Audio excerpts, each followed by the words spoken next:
The aliens began to fight over. Hemathan slowly opened his eyes, blinking against the bright blue sky above him.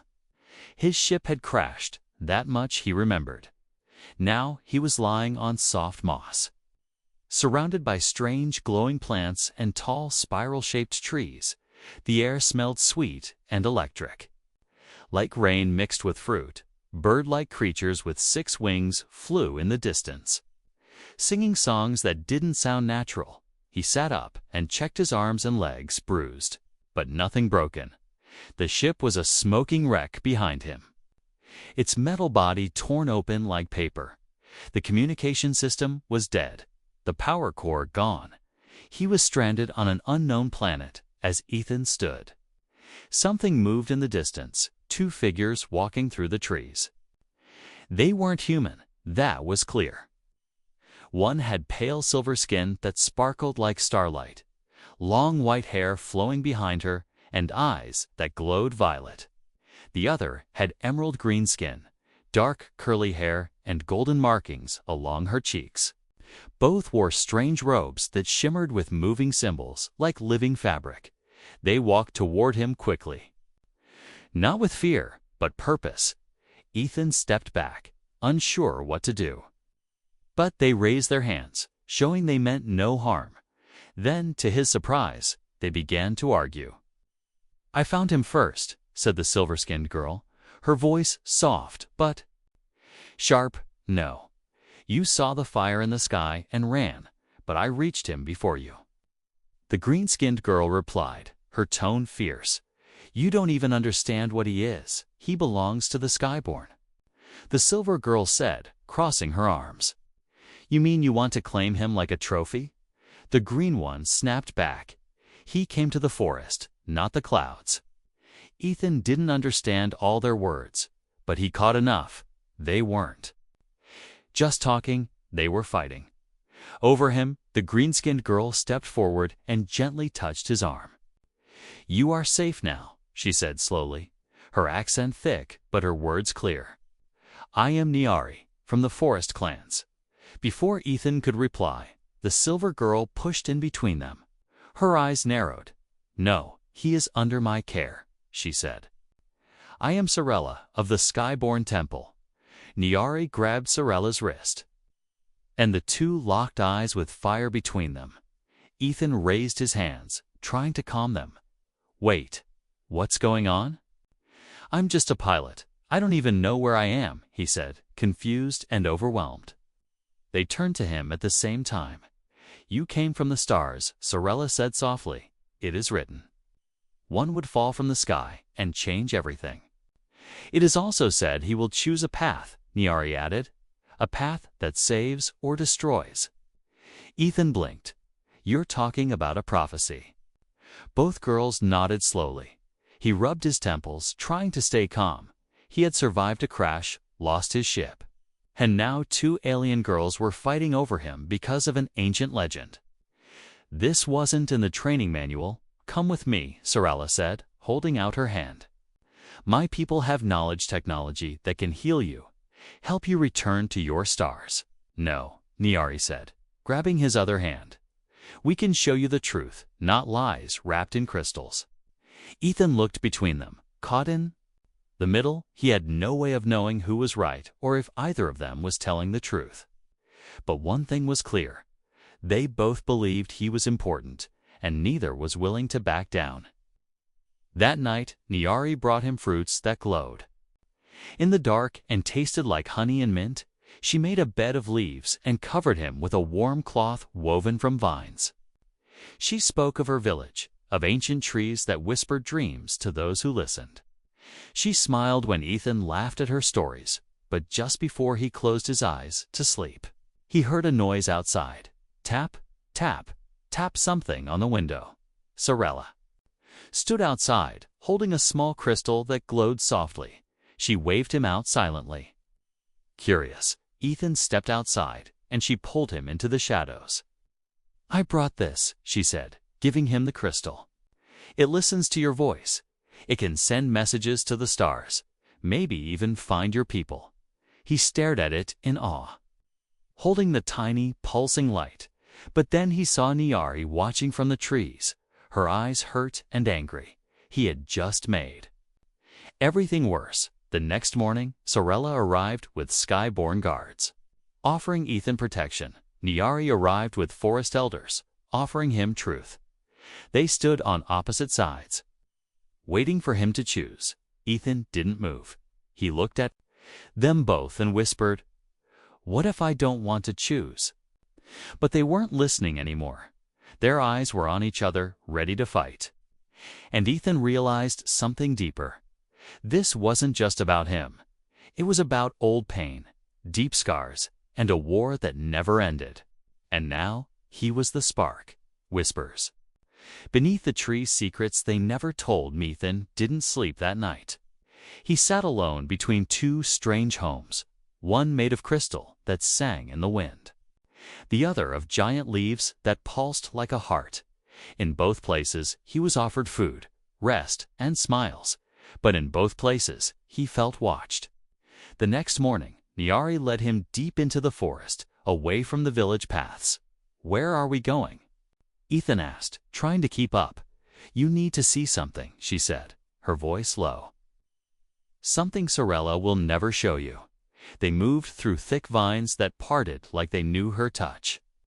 Insects with glass wings buzzed overhead, casting rainbow shadows. Finally, they reached a hidden clearing. At the center was a massive stone, shaped like a broken eye.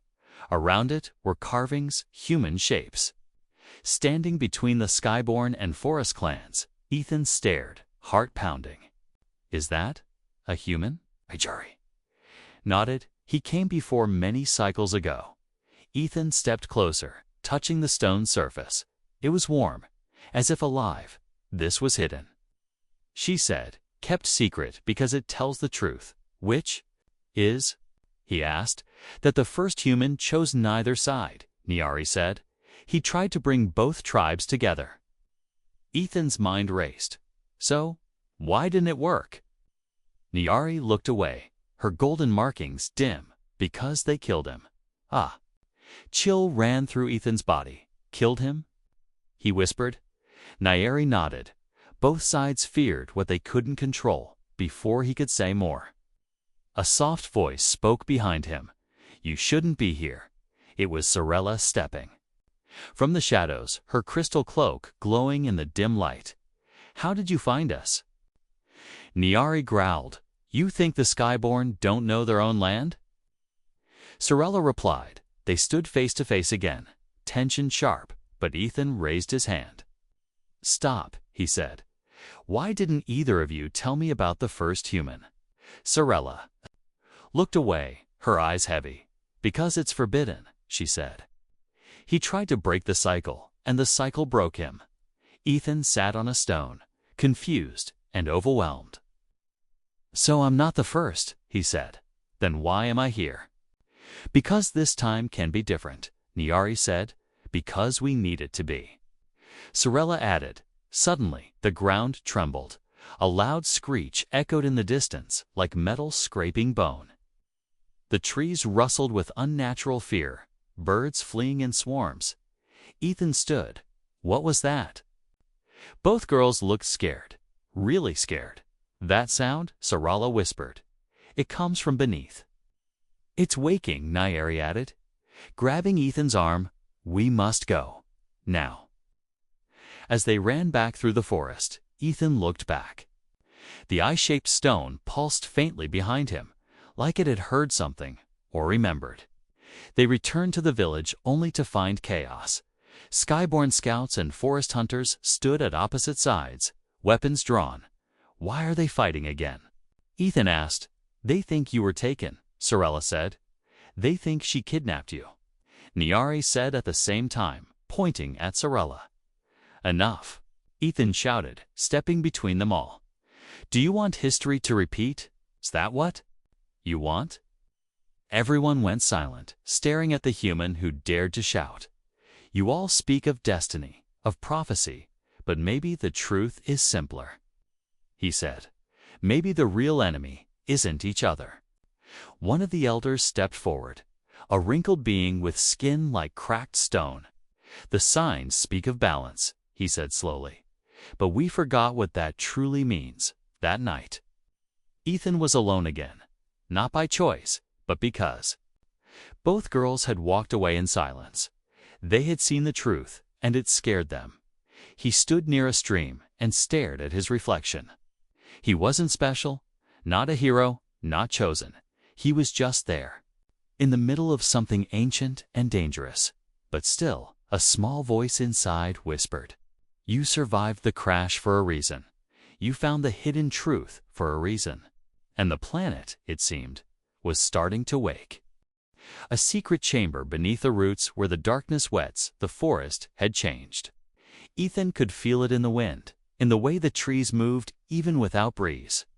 He walked quietly behind Nyari as she led him down an old trail, one not shown to outsiders, not even to Sorella. The deeper they went, the darker it became. Thick vines blocked the sky above, and the ground was soft like sponge. "Where are we going?" Ethan asked, his voice hushed. "To the place no one talks about," Nyari said, not looking back.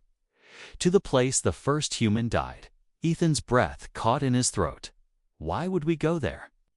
"Because the darkness is waking," she said, and it started there.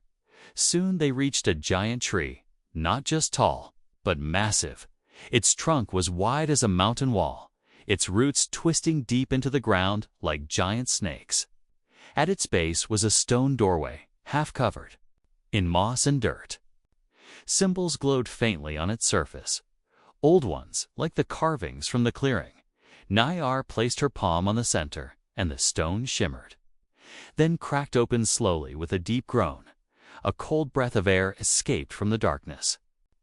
"Inside, stay close," she whispered, and they stepped inside. The roots of the tree made the walls, twisted and tight like a rib cage. Dim green light flickered from crystals growing between the roots.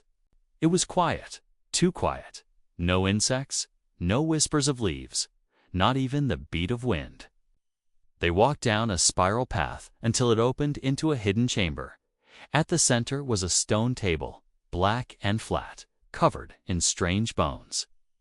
Above it, a glowing orb floated, pulsing with red light. "What is this place?" Ethan asked, chilled to the core.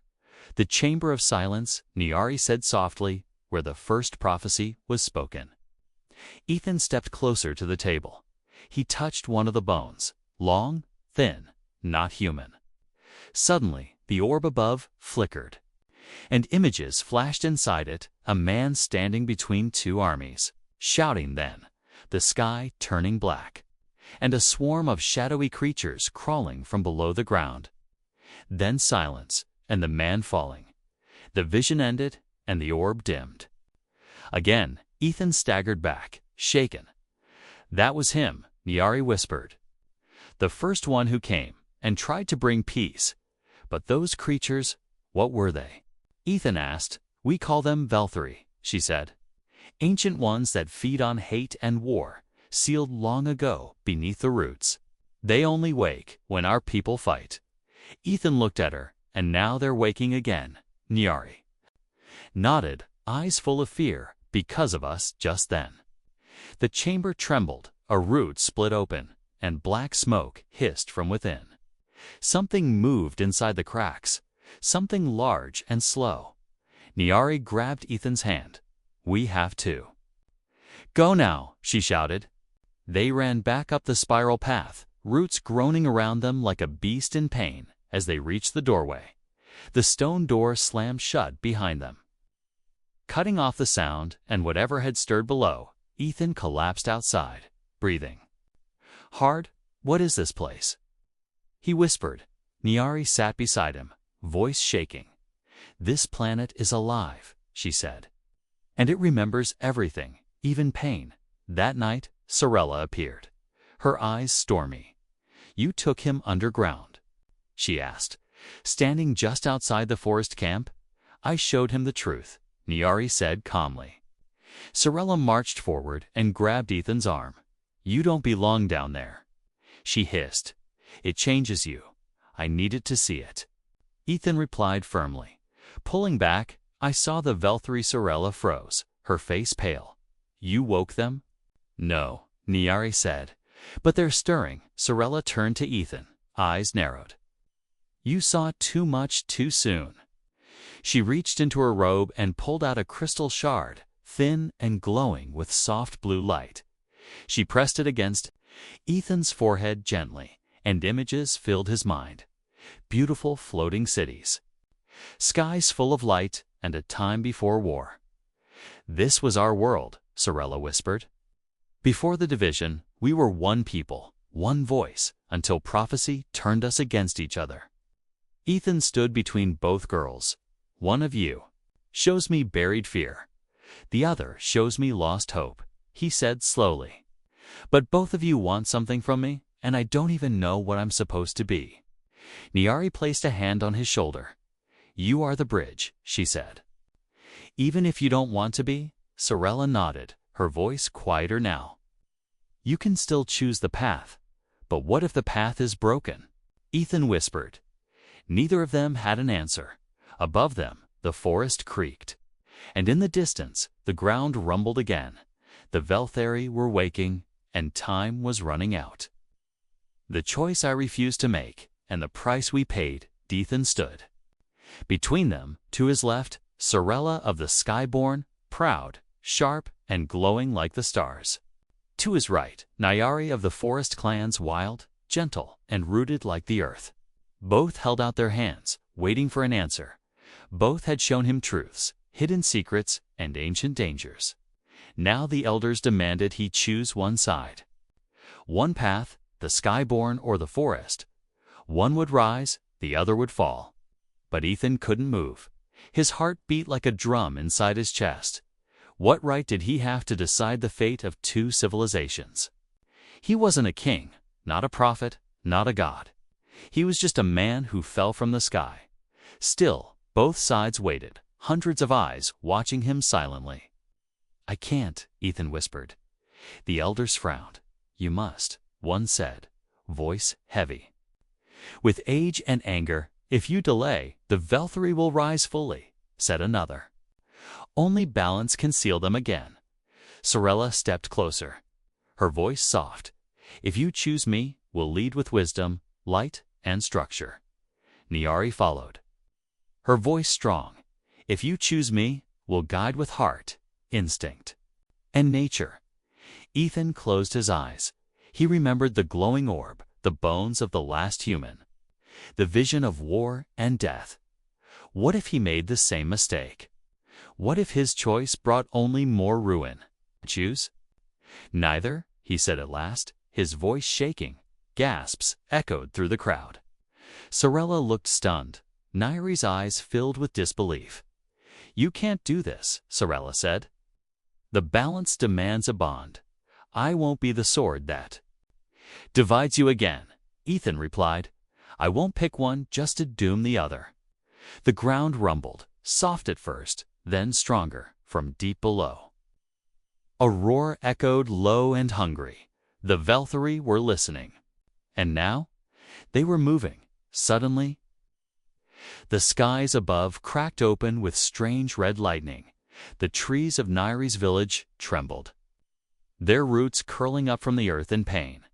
In the distance, one of Sorella's floating crystal towers tilted, groaning, and collapsed in a silent flash of light. Screams echoed, warriors ran. Mothers clutched their children. Chaos had begun. Ethan fell to one knee, the weight of the world pressing down on his shoulders. This was the price, not choosing. Had broken the line, but deep down, he knew choosing would have broken hearts. Was this the curse of the prophecy? Was peace ever possible? Sorella grabbed his arm and pulled him up. We need to get to the Skygate, she said. It's our only hope. We can still seal the darkness. Niari stepped in. No, the Skygate only delays my people have. The Imberud, the true key. They looked at each other, then at Ethan, still divided, still unsure if they could ever agree, still expecting him to be the answer. I don't know what to do, Ethan said. I need more time. There. is no more time. Niari said, her voice breaking. Then let me find a way, Ethan shouted. Something they've all forgotten.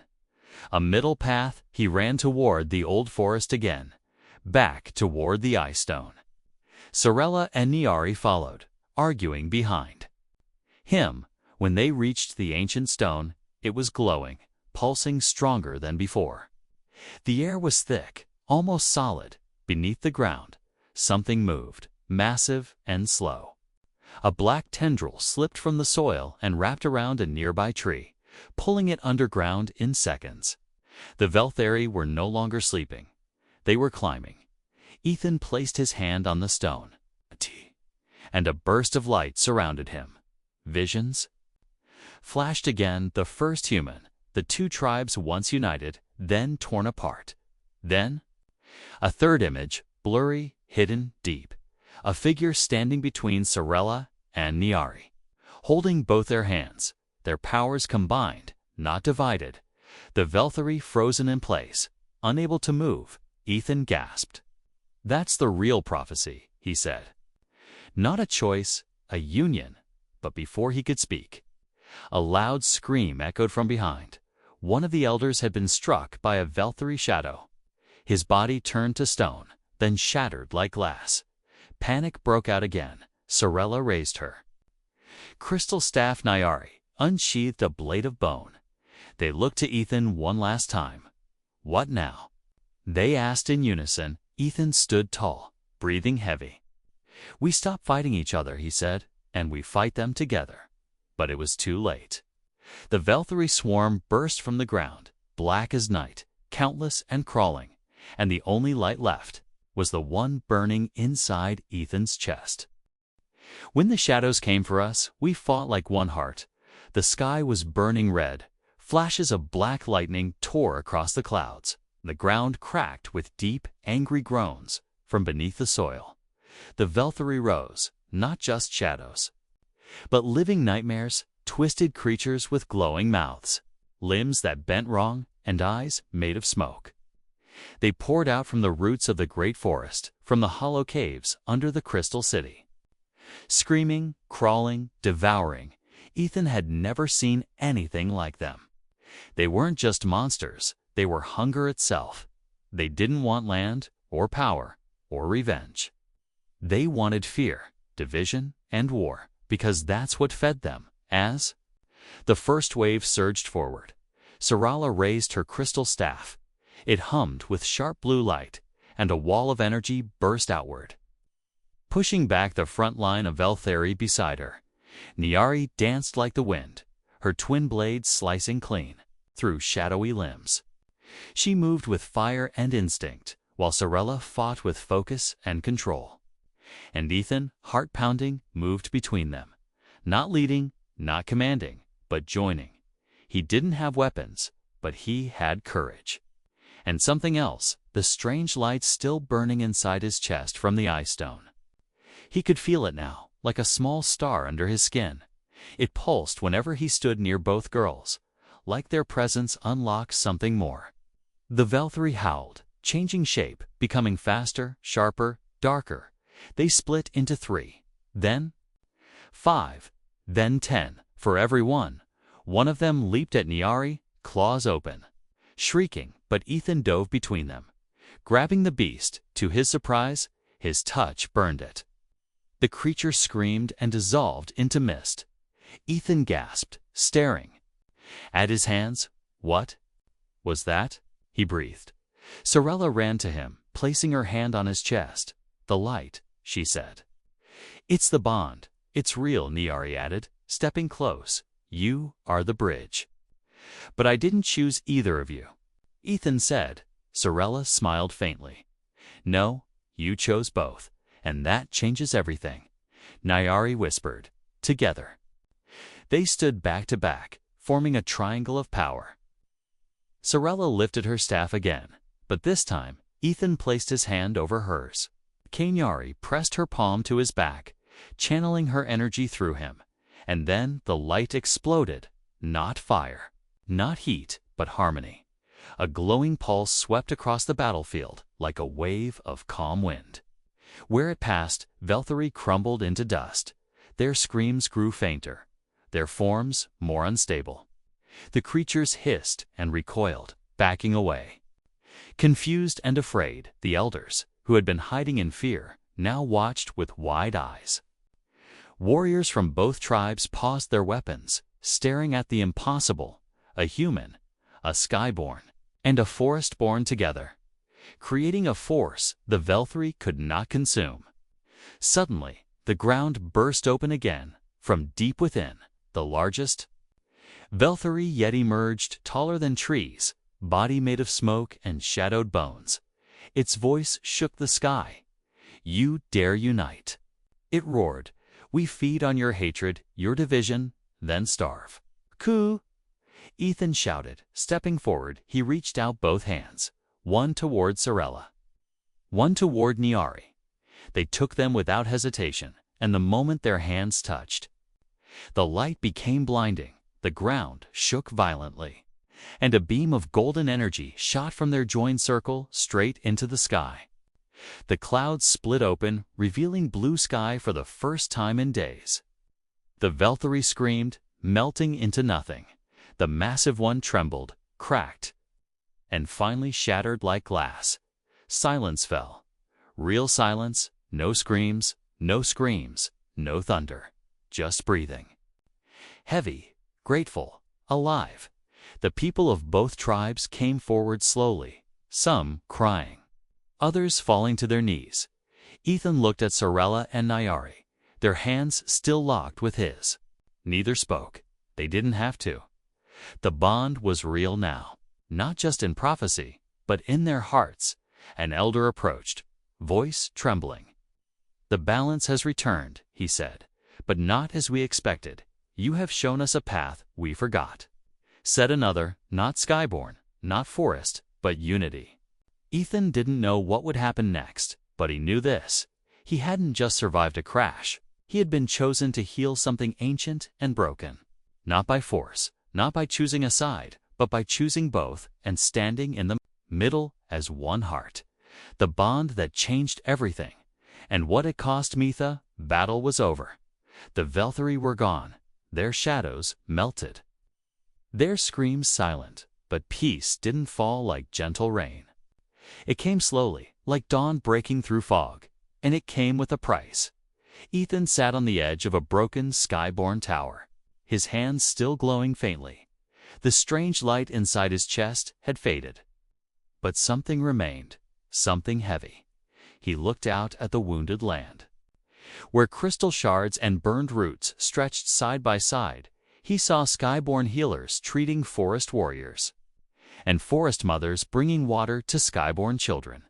For the first time in generations, they were no longer enemies. They were simply people. Behind him, Niari approached, her green skin streaked with ash, her eyes soft but tired. Beside her walked Sorella, limping slightly, her robes torn, hair messy but still shining in the sun. They both stood silently at first, watching the same view. "Do you feel it?" Niari asked, barely a whisper. Ethan nodded. "Yes," he said, "something has changed." "The bond we made, it's still there," Sorella added, placing a hand on her chest. "It doesn't burn like before, but it breathes." Ethan touched his own chest. "It's not just power anymore," he said, "it's connection." But even as they spoke, Ethan felt weaker. His legs trembled when he stood, and his vision blurred at the edges. Niari noticed first, catching his arm. "You're not well," she said, concern in her voice. "It's the bond," Sorella whispered, her expression turning serious. It took from him. They led him to the ancient ice stone again, the place where it all began. The carvings were brighter now, glowing golden instead of blue. A soft hum filled the air, like a heartbeat. One of the elders waited there, leaning on a staff carved with both leaf and crystal. The bond was not meant to be held by one soul. The elder said, looking at Ethan, 3 hearts joined. Yes, but one was human. And the human heart is not built for cosmic weight. Ethan didn't speak. He already knew. Every time he used the light, a piece of him faded, not his body. Not his thoughts, but his time. Like the universe was taking small moments from his future in exchange for the peace they now had. So how long? Nyari asked, stepping forward. The elder shook his head. We do not know. But he may burn out like a star. Beautiful, bright, and brief. Sarala turned to Ethan, her violet eyes filled with stormy sorrow. You should have let one of us hold it alone, she whispered. No, Ethan said. You would have turned against each other again. I was the only one who could take it. Because I had no past here, no loyalty, no tribe, just ... Heart Nyari took his hand, her fingers trembling. You shouldn't have done it alone. I didn't, Ethan said, forcing a smile. You were with me, both of you, later that night. The three sat around a silent flame. No celebration. No music, just warmth and quiet understanding. People passed by, offering food, thanks, and blessings. Children ran through the ruins, laughing as if no war had happened. Hope had returned, but time had become precious. Sarala leaned against Ethan's shoulder. You know, she said, our ancestors believed that bonding beyond blood created a new kind of family. Nyari rested her head on his other side. Well, she said, looks like we created one, Ethan. Looked up at the stars. They were closer here, brighter, clearer, as if they were watching. He wondered if Earth was up there, if anyone was searching for him. He wondered if he would ever see it again. But then he looked at the two alien women beside him, so different, yet now connected to him in a way no one could break, and he smiled. I don't know how much time I have left. He said, but whatever I've got, I want to spend it here with you. Neither of them answered. They just held his hands tighter, and above them, the stars didn't blink. They burned. Watching a human who changed a world, not with power, not with weapons, but by choosing to connect, even when it hurt. They called me a legend, but I just loved them both years past, not in the way Earth counted them, but in seasons of light and shadow. Of growing roots and falling stars, Ethan stayed, though his body grew weaker, and the fire in his chest dimmed little by little. He never left, because this world, once broken by war and fear, was finally whole. And it was his home. He was no longer the outsider, no longer the starborn. He became something else, a bridge, a symbol, and too many, a living legend. But to Nyari and Sarala, he was simply Ethan, the man who held both their hands and never let go. Together, the three of them built something no prophecy had dared to imagine. A village between forest and sky, where vines climbed over crystal towers, and floating platforms rose through trees. Children with glowing eyes and green-tinted skin played in the open fields. Mixed clans laughed, traded, and even fell in love. No walls, no tribes, just people. And in the heart of it all stood a single round home, part leaf, part crystal, part earth stone. It was theirs, Ethan, Nyari, and Sarala, a homemade knot. From bloodlines, but from choice. Some said it was wrong. Some whispered that no man could love two women and be fair. But those voices grew quieter each year, because what they built was real, not perfect.